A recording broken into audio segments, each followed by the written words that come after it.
Alright, y'all boys, as I've seen by the title and that thumbnail, bro, today we finna react to these things that will ruin your childhood, bro. So I'm guessing it's basically like old childhood shows, like secrets that was in like Disney shows and all that. We back, bro. I know I missed a few days, bro. I'm kind of in the process of moving and all that. I'm trying to stay full time, you know. Life happens, but we're not about to let life ruin our dreams, bro. So we gotta keep going. Don't let things that happen in your life ruin your dreams, bro. Keep going. Keep fighting. Hey, finna get straight into this video. So if you're a normal person, the first question you're asking yourself right now is, why is Sam wearing that jacket? And the second question you should ask yourself is, did I have a good childhood? And guess what? It doesn't matter, because today I'm going to ruin it, because we're looking at some of the most popular and prominent cartoon conspiracy theories out there. And we're going to rate them 1 to 10. Hey, if y'all don't want y'all childhood ruined, don't watch this video. Click off. They are. So here we go.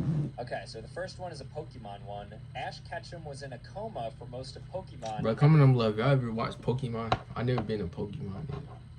I think once when I was little, I had a Pokemon card. Somebody had gave me some and I instantly threw them away, bro. That's why he never ages. So basically, his adventures are the result of him falling into a coma. His bike accident landed him in the hospital, where he remains in a comatose state, and the episodes the audience sees are actually his dreams. Okay, that is the first time I had to process something like that in my life. I guess it's somewhat plausible, because anything fiction could just be a figment of somebody's imagination, especially Pokemon. Like, what are the odds that there's talking animals? Not even that they talk, because that's kind of believable, since animals have vocal cords and theoretically could talk. It's more so that they have powers. Mewtwo is literally a god.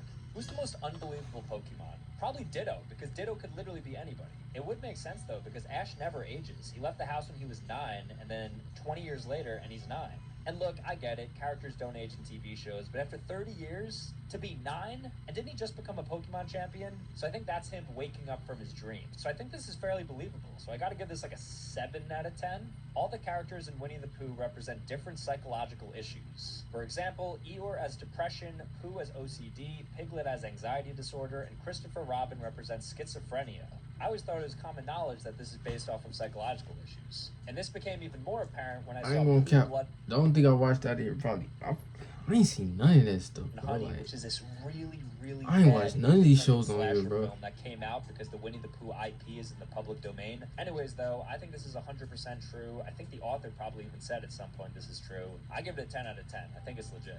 The SpongeBob SquarePants characters are the result of nuclear testing. Fans found similarities between Bikini Bottom and Bikini Atoll, an actual island that had 23 nuclear bombs detonated during the Cold War. So I think Steven Hillenburg, who's the creator of SpongeBob, actually know that the Bikini Bottom was true, and that they modeled Bikini Bottom after the nuclear war site. And it's pretty clear too, like when you watch. Like if you look at the houses in Bikini Bottom, they're all made of like the engines of submarines that I guess got blown off during the nuclear testing. I think this is pretty true, so I'm gonna say 9.5 out of 10. Fiona from Shrek is a cannibal. What did the dragon feed her?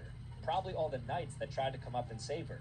See, this is a really good point, because a dragon doesn't have opposable thumbs. So how is that dragon going to get Fiona anything that's edible? Although I guess Fiona had a window, so she theoretically could have like snagged butterflies as they came through, but that does not seem substantive enough to fill her up. So I think there's a lot of credence to this, so I would say this is an 8 out of 10 theory. Next up is our friend Garfield. Garfield is dying of starvation and just imagines John and Odie. But it wouldn't make sense, because Garfield has a pretty big frame on him. He doesn't look like he's actually starving. But the only way this would make sense is if we're seeing Garfield through the lens of his own eyes, because maybe he thinks that he's normal body weight, when in reality he's probably like 4 pounds because he's starving. I've never actually watched Garfield. I just have Garfield Kart, the video game, which is actually quite fun. And then I maybe saw one of the comic strips when I was like 4 years old. But I know that John is the owner and then Odie is the dog, so I'm guessing both of them passed away. And they left Garfield. I never really watched Garfield neither, bro. I think my younger brothers watched Garfield. I never watched none starving, and that's why he's dying, and that's why he hates Mondays, because Monday is the day that John and Odie maybe died. Huh, not too bad. I'll give that a 6.3 out of 10. Angelica from the Rugrats is the only one who can talk to the babies because they're part of her imagination. Huh. Chucky died in 1986 along with his mother. That's why Chaz is a nervous wreck. Tommy was born in 1988, but he was a stillborn. That's why Stu is constantly in the basement making toys for the son he never had a chance to live with. The DeVilles had an abortion in 1990. Angelica couldn't figure out whether it would be a boy or a girl, thus creating the twins. And then as for All Grown Up, the teenage Angelica became addicted to various narcotics, which further aggravated her schizophrenia, bringing back her childhood and thus her creation she obsessed over. That is a deep one, but that is like really well researched, and that makes a lot of sense to me. I think the only shortcoming in this conspiracy is why would the parents then be friends? Like, what is their common interest? Because all the parents went to Paris together in Rugrats Go Paris. So if they didn't have all the kids together, why would then they be bonding over kids and go on vacation? That doesn't make sense to me.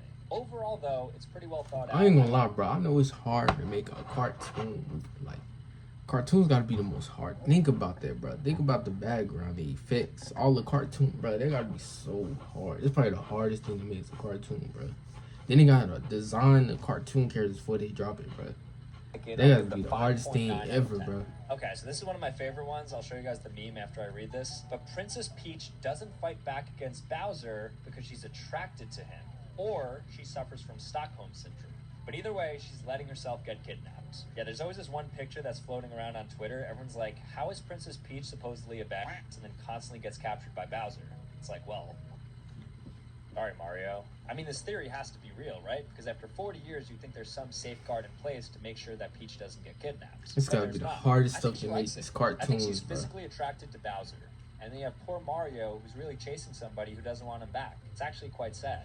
I love that, though. That's a 10 out of 10 for me. Animal Crossing. So at the beginning of the seemingly innocent children's game Animal Crossing, the player wakes up on an unfamiliar bus heading to a mysterious unfamiliar village. There they begin a quaint new life. And this is a result of a creepy cult kidnapping people, drugging them, and sending them on their way to town to create their vision of an idyllic utopia. You know what? When I first played Animal Crossing, I did feel this, though. I was like, why is everybody so cheery in this village? Like, let's be real. There's animals walking and talking. There's some guy, Tom Nook, that everybody owes debts to. It's starting to add up. Animal Crossing is a cult. 5 out of 10. Okay, another Pokemon one. In the Pokemon world, the only adult males are scientists or the odd soldier. One fan believes this is because right before we were invited to join the Pokemon world, there was a devastating war that wiped out most of the men in the world. This theory seems to be confirmed by this off-cuff remark by Lieutenant Surge, electric Pokemon saved me during the war. Anyways, this makes perfect sense considering Pokemon are literally bred for battle. This also explains Mewtwo, who they effectively created to be like a nuke, kind of like Soldier Boy from The Boys or like Shadow the Hedgehog in a lab. So I like this a lot. I think this is a pretty strong theory. I give this an 8.4 out of 10. Alright, so now we have a Mario political theory. Mario is a communist. He wears all red, he has the mustache of notorious communist leader Joseph Stalin, his hat looks just like a Soviet military cap, he takes down flags with symbol of peace on them and replaces them with flags bearing the red star of communism, his weapon of choice is a hammer, the colorful mushroom he eats to power up look exactly like the ones that grow in Siberia, he's a plumber and everyday working man, he overthrows monarchs, which is part of what communism is all about, and his enemy, Wario, represents greedy, cash-hoarding capitalists. I have never been as convinced of a theory in my life as I am right now about Mario being a communist. What is there to dispute here? Every single thing that I just read is completely true. Mario is a beet red communist. That's just the facts. This is a 10 out of 10. I have nothing more to say here. Very well done, very well summarized. My life has changed. Also, on to Finding Nemo. So Nemo doesn't exist. Finding Nemo. Of course. It was that movie, bro. Marlin's imagination to help him cope with his wife's death. It doesn't help that Nemo in Latin translates to no one. Bro, we might react to how they make cartoons, because how do y'all get cartoon fish underwater? Bro, they gotta be hard to make. This was just we're gonna do a video, bro. We're gonna BS see how they make to cartoon SB, movies. which stands for Sambucha, which means legit, which means that this theory is legit. And I give this already a 9 out of 10, but let's keep going with it. The movie shows Marlin going through the 5 stages of grief: denial, anger, bargaining, despair, and then finally acceptance. Oh my gosh. I think it's more realistic that Marlin made up Nemo than Nemo surviving in that dentist office sequence, because that was brutal. And when Nemo survived that, I was a little thrown off, because I said, no way that could happen. I get it's a movie, but like, let's be real here. I don't think this is ruining my childhood, I think it's enhancing it. Alright, next up is Aladdin. So Aladdin is set in the future. The genie says he's been locked in his lamp for 10,000 years. He also tells Aladdin his clothes are so 3rd century, which, as many smart aleck commenters have pointed out, would set the action of the movie in at least 10,300. So that explains all the flying carpets and magic. So the issue I have with this theory is they're putting a lot of credence into that one sentence the genie said where he was locked in the lamp for 10,000 years. It's entirely possible that the genie just lost track of time because he was in a lamp, and it actually could have been 10,000 hours which translates to a lot less. But while we're talking Aladdin, I think there's another theory that's really cool, and it's that Aladdin was only granted one wish, which was his first wish. Because I think Aladdin's first wish was to become a prince, and then everything else that came after it was just gravy, but had nothing to do with his other two wishes. So I think the prince thing was the only wish that was granted, which I think makes more sense than hinging on to one single sentence that the genie said. But there's also flying carpets, which could be future technology. I'll give it a 5 out of 10, right in the middle. And so our final conspiracy theory of the day is Peter Pan. Peter Pan kills the kids when they get older, and the pirates are ones y'all coming up who with, actually have y'all escaped. seen all these movies, bro? So I have not So watched that all would these mean movies. Captain Hook is actually a good guy that is trying to free all the kids that Peter Pan is about to kill. That is certainly interesting. I never thought Neverland was a very enticing place. Kids won't grow up because they die because Peter Pan kills them, and then the kids that do grow up are under Captain Hook because that's reality, and he represents life.